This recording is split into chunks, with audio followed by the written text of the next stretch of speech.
ସାମୁଦ୍ରିକ ତାପଜ ଶକ୍ତି ବା ଯାହାକୁ କି ଇଂରାଜୀରେ ଆମର କୁହାଯାଇଥାଏ ଓସେନ ଥର୍ମାଲ ଏନର୍ଜି। ତ ଏହି ପ୍ରକ୍ରିୟାରେ କିପରି ବିଦ୍ୟୁତ ଶକ୍ତି ଉତ୍ପନ୍ନ କରାଯାଇଥାଏ ଆସ ଲକ୍ଷ୍ୟ କରିବା। ତ ଦେଖ, ସମୁଦ୍ରର ପୃଷ୍ଠଭୂମି ଉପରେ ଆମର ସୂର୍ଯ୍ୟାଲୋକ ଆସି ପଡ଼ିଥାଏ, ଯାହାଫଳରେ କ'ଣ ହୋଇଥାଏ ନା ଦେଖ, ସମୁଦ୍ରର ଉପର ଭାଗରେ ଥିବା ଜଳ ଆମର ଗରମ ହୋଇଥାଏ ବା ଉତ୍ତପ୍ତ ହୋଇଥାଏ। କିନ୍ତୁ ଦେଖ, ଯଦି ଆମେ ସମୁଦ୍ରର ଜଳର ଉପର ସ୍ତରରୁ ଆମେ ତଳକୁ ଯିବା, ତାହେଲେ ଆମେ କ'ଣ ଦେଖିବାକୁ ପାଇବା ନା ଦେଖ, ଆମେ ସମୁଦ୍ରର ଉପର ସ୍ତରରୁ ଯେତେ ତଳକୁ ଯିବା ଆମେ କ'ଣ ଦେଖିବା ନା ଯେ ତାପମାତ୍ରା ଧୀରେ ଧୀରେ କମି ଯାଉଛି। ତ ଏହିପରି ଭାବେ ଆମେ ଯଦି ସମୁଦ୍ରର ଉପର ସ୍ତରରୁ ଆମେ 2 କିଲୋମିଟର ତଳକୁ ଯିବା, ତାହେଲେ କ'ଣ ହେବ ନା ଦେଖ, ସେଠାକାର ତାପମାତ୍ରା ବହୁ କମିଯିବ। ଅର୍ଥାତ୍ ସେଠାକାର ତାପମାତ୍ରା ଏବଂ ଆମର ସମୁଦ୍ରର ପୃଷ୍ଠର ତାପମାତ୍ରା ମଧ୍ୟରେ ପ୍ରାୟ 20 ଡିଗ୍ରୀ ସେଲସିୟସର ଅନ୍ତର ରୁହେ। ତ ଏହି ତାପମାତ୍ରାର ଅନ୍ତରକୁ ବ୍ୟବହାର କରି ଆମର ବିଦ୍ୟୁତ ଉତ୍ପନ୍ନ କରାଯାଇଥାଏ।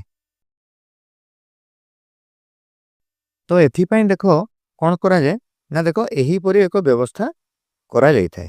ଏବଂ ଦେଖ, ଏହି ଭାଗରେ ଆମର କ୍ଲୋରୋଫ୍ଲୋରୋକାର୍ବନ ଓ ଏମୋନିଆକୁ ଆମର ନିଆଯାଇଥାଏ। ତ ଦେଖ, ଏହି ଯେଉଁ ଏମୋନିଆ ରହିଛି ଏହାର ଆମର ବଏଲିଂ ପଏଣ୍ଟ କେତେ ନା -33.4 ଡିଗ୍ରୀ ସେଲସିୟସ୍। ଦେଖ, ଏକ ପମ୍ପ ସାହାଯ୍ୟରେ କ'ଣ କରାଯାଏ ନା ଦେଖ, ଆମର ସମୁଦ୍ରର ଉପରି ଭାଗରେ ଯେଉଁ ଉତ୍ତପ୍ତ ଜଳ ରହିଛି ତାହାକୁ ବହୁ ଛୋଟ ଛୋଟ ପାଇପ୍ ମାଧ୍ୟମ ଦେଇକି ଆମର ଏହି ଏମୋନିଆ ଓ କ୍ଲୋରୋଫ୍ଲୋରୋ କାର୍ବନ ମଧ୍ୟ ଦେଇକି ସେହି ଉତ୍ତପ୍ତ ଜଳକୁ ପ୍ରବାହିତ କରାଯାଇଥାଏ। ତ ଆମେ ଦେଖିଲେ ଯେ ଏମୋନିଆର ବଏଲିଂ ପଏଣ୍ଟ କେତେ ନା -33.4 ଡିଗ୍ରୀ ସେଲସିୟସ୍। ଏବଂ ଦେଖ, ଆମର ସମୁଦ୍ରର ଉପର ସ୍ତରର ଜଳର ତାପମାତ୍ରା ରହୁଛି କେତେ ନା 24 ରୁ 29 ଡିଗ୍ରୀ ସେଲସିୟସ୍ ପାଖାପାଖି ରହୁଛି। ଯାହାଫଳରେ କ'ଣ ହୋଇଥାଏ ନା ଏହି ଉତ୍ତପ୍ତ ଜଳ ସେହି ଏମୋନିଆକୁ ଉତ୍ତପ୍ତ କରାଇଥାଏ, ଯାହାଫଳରେ ଆମର ଏମୋନିଆଟି ଗ୍ୟାସରେ ପରିଣତ ହୋଇଥାଏ ଏବଂ ଏହି ଗ୍ୟାସଟିକୁ ଆମର ଟର୍ବାଇନ୍ ମଧ୍ୟ ଦେଇକି ଗତି କରାଯାଇଥାଏ, ଯାହାଫଳରେ କି ଏହା ଟର୍ବାଇନ୍କୁ ଘୁରାଇଥାଏ ଏବଂ ଏହି ଟର୍ବାଇନ୍ ଘୁରିବା ଫଳରେ ଆମର ବିଦ୍ୟୁତ ଶକ୍ତି ଜାତ ହୋଇଥାଏ। ତ ଦେଖ, ଏହି ଯେଉଁ ଉତ୍ତପ୍ତ ଜଳକୁ ଆମର ଏହି ଏମୋନିଆ ଓ କ୍ଲୋରୋଫ୍ଲୋରୋ କାର୍ବନ ମଧ୍ୟ ଦେଇକି ଗତି କରାଗଲା, ତାହା ଦେଖ ପୁନର୍ବାର ଆସିକି ଆମର ଏହି ସମୁଦ୍ରର ପୃଷ୍ଠଭାଗରେ ହିଁ ପଡ଼ିଥାଏ। ଏବଂ ଦେଖ, ଏହି ଯେଉଁ ଏମୋନିଆ ଗ୍ୟାସଟି ଟର୍ବାଇନ୍ରୁ ଯେଉଁ ବାହାରୁଛି ତାହା ତାପରେ ଏହି ଜାଗାକୁ ଆସିଥାଏ।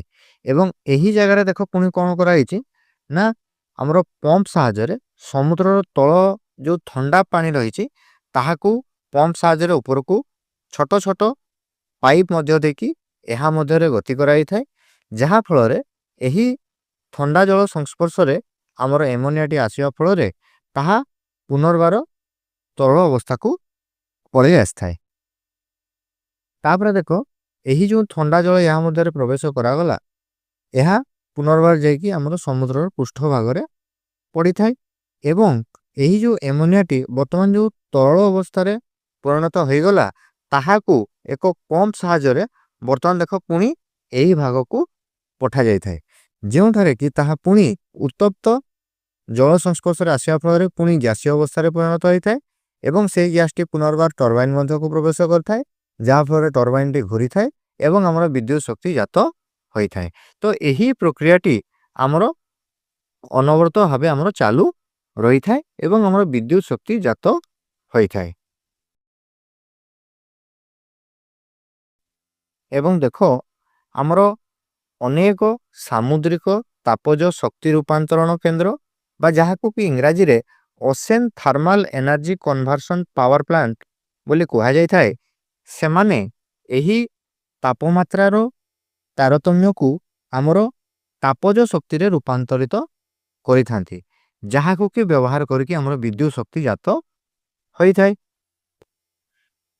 ଏବଂ ଏ ପ୍ରକାର ଶକ୍ତିକୁ ଆମର ସାମୁଦ୍ରିକ ତାପଜ ଶକ୍ତି ବୋଲି କୁହାଯାଇଥାଏ।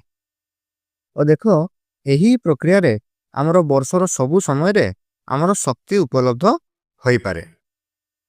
ତ ଯଦି ଭିଡ଼ିଓଟି ଭଲ ଲାଗିଥାଏ ତାହେଲେ ଆମ ଭିଡ଼ିଓଟିକୁ ଲାଇକ୍ କରିଦେବ ଏବଂ ଆମ ଚ୍ୟାନେଲଟିକୁ ଯଦି ସବସ୍କ୍ରାଇବ୍ କରିନ ତାହେଲେ ତଳେ ଯେଉଁ ସବସ୍କ୍ରାଇବର ବଟନ୍ ଅଛି ତାହାକୁ କ୍ଲିକ୍ କରିକି ଆମ ଚ୍ୟାନେଲଟିକୁ ନିହାତି ସବସ୍କ୍ରାଇବ୍ କରିଦେବ।